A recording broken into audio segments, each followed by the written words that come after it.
Hey folks, it's Lindsay House with SPS back in the building. Had a little technical issue, but it's okay. I'm back.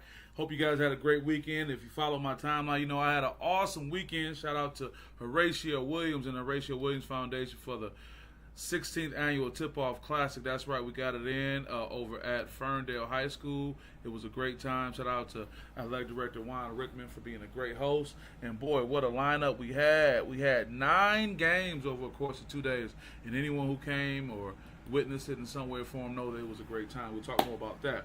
So what is today's Monday motivation? Simply put, half empty or half full? Half empty or half full? And if you have a question, I can answer that question. The answer to the question is correct. What do you mean, Lindsay? The answer to the question is, are these glasses half full or the one in the middle or half empty? It's correct.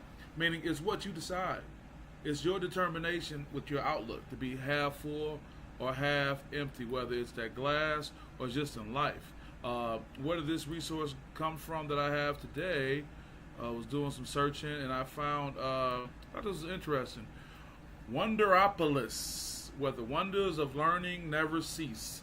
It's pretty cool, and I'll share with you what I was able to read that helps us with today's discussion.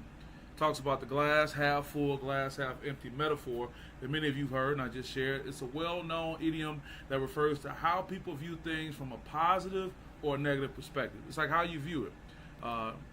You want to perform a quick and easy psychological test is what this shows is test your friends or family members. Grab a clear glass and fill it halfway with water. Place it on the table and ask a friend to describe it.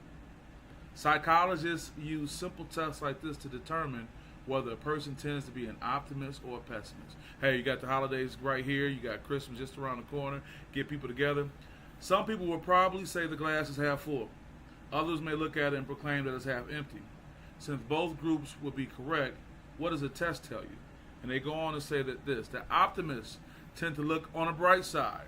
They are helpful in search for the good, even in bad situations. And sometimes you can easily identify optimists because they're going to have some positive thing to say. And then we know what's the other side? That pessimist, that person who always got something negative or a negative outlook. They tend to be negative. While some pessimists will claim they're merely being realists, they do usually search for and find the black cow behind every silver lining. Some may claim, well, I'm just being realistic or I'm just trying to be honest, But the reality is that optimists aren't happy all the time. Let's remind yourselves of that. I'm an optimist. I'm not over the moon all the time. And pessimists aren't necessarily unhappy all the time as well. I think that's important to state too. Every person experiences a range of emotions, both good and bad, both positive and negative. But here's the thing. We all face obstacles. However, how we respond to those obstacles can make all the difference in the world. Hey, the challenge is going to happen. It's just a matter of when and how you respond to it. And that's not necessarily a gloomy outlook. That's just the reality of what we have here. I see a comment. Let me see what we got here. Having little challenges to pull up a few things. But let's see what we got. At this point, it's not coming up. So my apologies if someone made a comment. Just having little glitches here. But hey, I can say, man, StreamYard platform not working, man. This is messed up. Or I can say, okay, let's figure out how we're going to work through it. And I think that's important for us to talk about. And I have a special message for a few people who's watching some basketball. And games are so great because they kind of reflect what life is like, the ups and downs and how do you stay in it. But I think there's some other things I want to share about this topic. Also, optimists tend to see obstacles as opportunities. As a result, optimists who expect good things to happen will take action that lead to positive results. If you see something happen, and I'll be very personal. I always tell you, I always pull from the headlines. Just before I started this, I was printing some things off. As I stated, I'm in my PhD program for psychology. Looking forward to that. I guess I'm about halfway through, but I'll be honest. Current course, I'm doing what you call your project, your topic ideation, where you're getting your actual research topic together. Well, I submitted mine, and the feedback I got, like, hey man, you got to make some serious changes for this to align with certain aspects of the research process, which I get. Little did I know that I had only a certain number of times to make these changes, and I was going, and I didn't meet it. It didn't come in time. Simply put, they said, listen, we're going to give you all the information you need to be successful. We're going to give you all the feedback to get this right. But you got to take this course again. Now, right there is a perfect opportunity where I can look at and make a decision. Is the glass half full or half empty? And you know me, I say, hey, it's half full, because guess what? Yeah, I got to come back in about less than 30 days to start the semester up again, early January, but I have all the information I need for a class I'm retaking. Well, yeah, financial impact, but I believe in, I give money and money comes back, so money moves around. So I'm taking this optimist attitude. It's like you got to take this attitude for things as opposed to this attitude, getting upset. Because again, like I said, the answer to the question is whether or not the answer is correct. Half full or half empty is what you determine it to be. Let's go a little bit further. One thing I liked about this resource when I was reading and what it shared and some insight that it gave me was talking about some of the genetic things. Oh, my comments are up, and it's good morning from Michelle Mimi Watkins. Good morning, Michelle. Should have known it was you. I was having a little glitch. Hey, things happen, but I'm keeping a positive, optimistic attitude. My glass is half full. So we were able to work that out. I'm glad I'm able to see you and say good morning. Appreciate you always being there to support. Also, I just thought this was really interesting. Talk about recent studies. In fact, recent studies have shown that there's a genetic component, Michelle, to whether one tends to be optimist or pessimist. This is deep.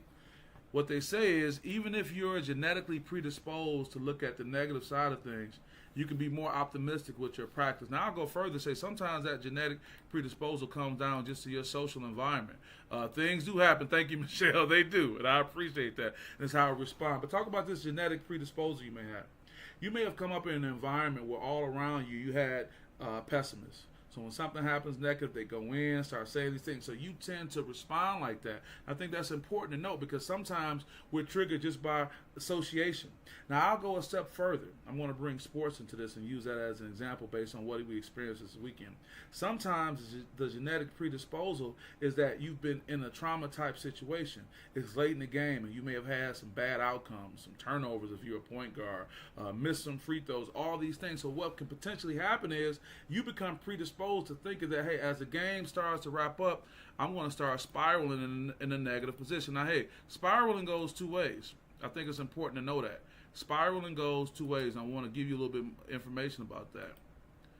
Spiral down is a verb that means to decrease or get worse rapidly and out of control. What does that look like? Can I give you a visual for spiraling out of control and spiraling down? Let me see what I can do here. See what we got for you. Yeah, I'm having a little delay, but that's okay. Spiraling down, what does that look like? Look at that image. I'm going to clear that. I want you to look at from top to bottom. You see where it's going? Round, round, round, round, and down. Sometimes we get in a situation where a bad thing happened, and instead of us stopping for a moment and being self-aware, taking a deep breath, this is whether you're in a ball game, whether you're in a workplace, or whether you're in a relationship, to be careful, because what will happen is if we continue to go along that pessimist route, we'll start spiraling down, and you start digging yourself a hole. Once a person told me years ago on a golf course, you know, the last thing you want to do when you're playing golf and you're getting frustrated is to get uptight because your muscles get tight and it, you know, limits your movement. So we have to remind ourselves when something comes up and we look at a situation, we start looking at it as a half-empty type glass, as I pointed out before. Be careful which way we spiral. If we're going to spiral anyway, we want to do what? We want to spiral up. That's a phrase, that verb that means to increase rapidly. For example, property prices have been spiraling upwards. You know, that's an example of how you want to look at things. And I can give you a visual of what that looks like. Hey, spiraling up. Hey, it's going good. Let's keep going good. Look at my situation I talked about with my class. I said, man, I got to take it again. But look, my professors gave me all the information I need. They said, this is all you need to do. We'll get you straight. So I have the class time plus this 30 days in between to do that. I'm spiraling up. And here's another situation. This is a choice we're faced with daily. Which direction you going to go when something happens? Will you get some news on something? Whether it's the information from your professor saying you got to take the course again, or whether it's late in the game and you're realizing, hey, can I stay and do the right things that my coach wants me to do to finish the game strong and get the win? Or do I go back and look at some things that quote-unquote been disposed to because I've already experienced some negative things and had some trauma, and I'm thinking just because I had negative trauma in the past that I have to have a negative outcome. The most important part, folks, is that we got to become self-aware. We got to sit for a second and just say, hey, wait a minute, be careful. Just because a bad thing happened before doesn't mean that I have to continue to spiral in that direction for a bad thing to happen again. Or if something happens, you got to say, okay, how can I figure out how I can make sure this glass is what? Half full and not half empty. Sometimes it has a lot to do with the people in your circle. the person you're going to call, the person you're going to be around. Sometimes it's that white noise that you hear where people just kind of talking and chirping all the time. That's why it's important, whether it's a mate if you can, whether it's partners you hang out with, or whether it's just friends, or just what you listen to and put into your body, both mentally, both audio-wise and what you're listening to, that's going to look at life from a half-full perspective. The answer is the same. The answer is correct. Whether it's half empty or half full is what you decide it's going to be. And I'm not saying it's going to be easy. I'm not saying it's not going to be a challenge, but it's all about you catching yourself and making a determination that, hey, I want to make sure that if anything happens, I'm going to do what? Spiral up. Got Tino here this morning. Got it going. Yes, sir. Yeah, we good now. Awesome. Yeah, little things happen, Tino. And what am I going to do? I mean, I'm here to be an example. Yeah, things happen, don't go the right way. It may not, look like you want it to look. It may be a little, quote unquote, embarrassing because it's not perfect. But hey, what are we going to do? We're going to keep pushing. My glass is half full. I've been blessed to have great friends from Tino and Horatio Williams of the Horatio Williams Foundation. Got Michelle, Mimi Watkins, people who I know are going to give an encouraging word. If I run into Michelle or we talk offline, it's going to always be something positive. If I talk to Tino, it's going to always be something positive. So that comes down to who's in your circle. When it comes down to looking at your glass and making a determination, what kind of people do you have around you? And sometimes we have people that have that negative spirit and they look at it from a pessimistic standpoint, but you got to make a determination going into 2025. Do I want that around me? Do I want to deal with that? Many of us know when we make a phone call or show up somewhere what the outcome is going to be based on the people that are there. You have a choice. Every person listening to this is an adult or a young adult where they can make a decision of who they're going to spend their time with, what they're going to listen to, what they're going to put into their bodies, what they're going to put into their spirit. And I'm encouraging you to look at it as half full. It's one or the other. And don't let society, don't let statistics, don't let the news, don't let social media make that determination for you. This is a determination you can make for yourself. And I'll leave us with this image once again. This is us every day.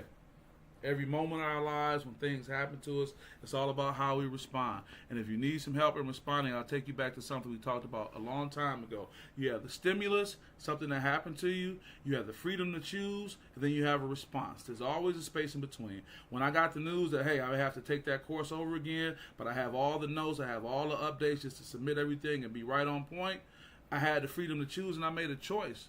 I'm going to keep a positive attitude about this and go forward, and it's going to be great.